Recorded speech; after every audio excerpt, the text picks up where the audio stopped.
सब? I hope आप सब अच्छे होंगे और मैं भी बहुत ज़्यादा अच्छी हूँ। सो गाइज़, आज मैं आपके साथ है जो कि कमर या पीठ के दर्द के ऊपर है जो कि आपके साथ डिस्कस करूँगी।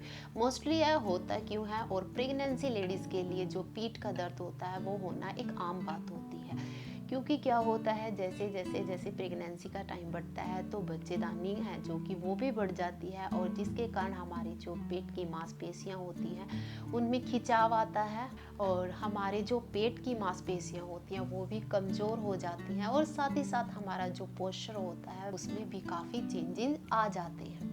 और जो लेडीज़ होती है उनकी जो टमी के अंदर जो बेबी होता है उसका भी वज़न है जो कि बढ़ने लगता है, और जो हमारे जैसे कि जॉइंट्स होते हैं उनके ऊपर दबाव पड़ता है, और भी बहुत सारे रीज़न होते हैं जिनकी वजह से हमारी है जो कि बैक में पेन होने लग जाता है।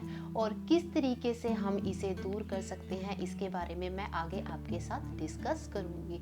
और प्रेगनेंसी के टाइम में, जैसे कि जब हमें प्रेगनेंसी होती है तो हमें कोई भी मेडिसिन है जो कि बिना डॉक्टर की एडवाइस के नहीं लेनी चाहिए। और जैसे कि काफ़ी जो मेडिसिन होती है या हाई डोज की होती है, प्रेगनेंसी के टाइम के अंदर हमें लो डोज की और जैसे कि कम नुकसान वाली हैं जो कि मेडिसिन अक्सर दी जाती हैं।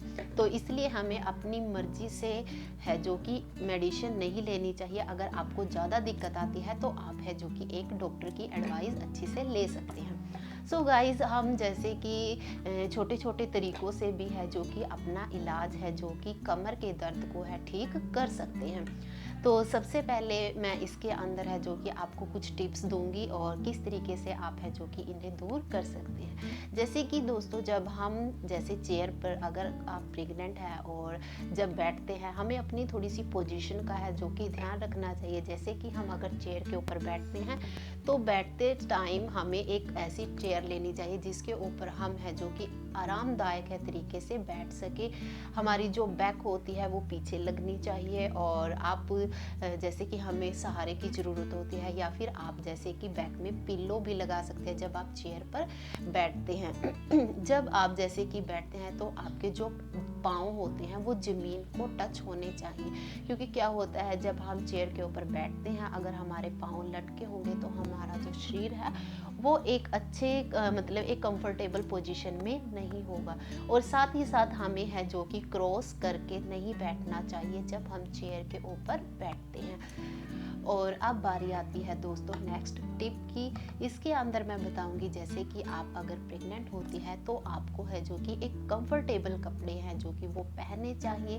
साथ ही साथ जैसे कि आप जो चप्पल या शूज़ डालते हैं वो भी कंफर्टेबल होने चाहिए, या हील वाले हैं जैसे कि जो शूज़ होते हैं वो अवॉइड करने चाहिए, क्योंकि उनसे भी है जो कि यह भी एक मेन रीज़न है कमर दर्द का।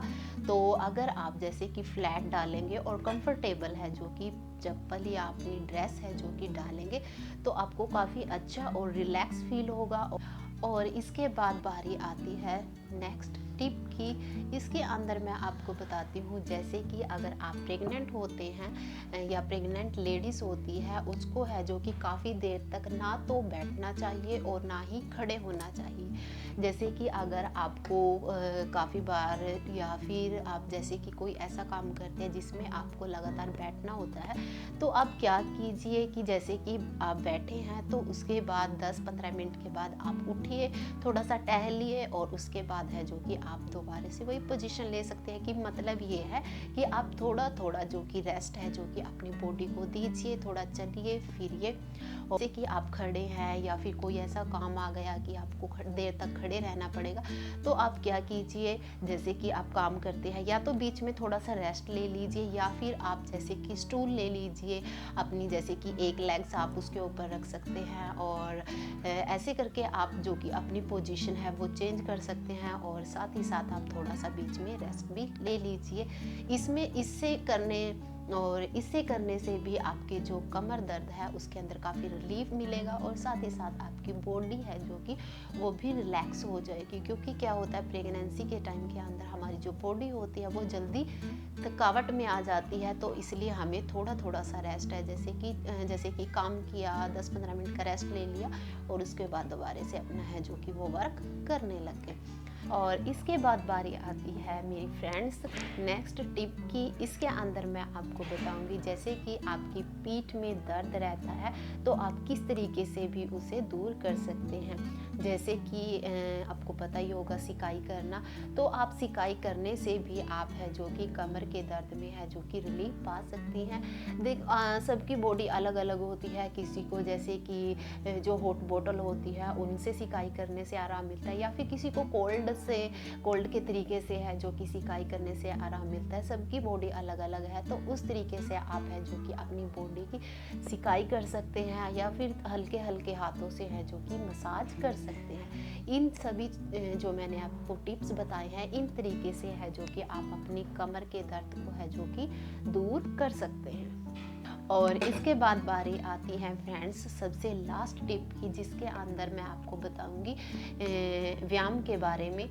अगर आपको जैसे कि कमर दर्द होता है तो आप है जो कि एक्सरसाइज करने से भी है जो कि अपने कमर के दर्द को है ठीक कर सकते हैं। लेकिन दोस्तों अगर आपको छोटी सी बात का ध्यान रखना होगा, जैसे कि अगर आप है जो कि एक्सरसाइज करते हैं, वैसे तो प्रेगनेंसी के टाइम में हार्ड वाली है जो कि एक्सरसाइज अवॉइड करनी चाहिए, लेकिन जैसे कि हल्की फुल्की एक्सरसाइज है जो कि वो हम कर सकते हैं, और जो रेगुलर करते हैं वही करनी चाहिए। नेक्स्ट या फिर एक्स्ट्रा या फिर कुछ नई एक्सरसाइज है जो कि वो नहीं करनी चाहिए, क्योंकि क्या होता है अगर आपको जैसे कि कोई नई एक्सरसाइज की और उससे करने से अगर आपको जैसे कि कमर दर्द ठीक होने की बजाय अगर और होता है तो आपको उसे अवॉइड करना चाहिए, और जो छोटी मोटी एक्सरसाइज हैं वो ही करनी चाहिए। तो दोस्तों ये थे मेरे छोटे से टिप्स है जो कि मैंने आपको बताए हैं कि आप कमर दर्द को है जो कि किस तरीके से है जो कि ठीक कर सकते हैं। और बाय चांस अगर आपको ज़्यादा है जो कि कमर दर्द होता है और बिल्कुल भी आपको सहन नहीं हो रहा,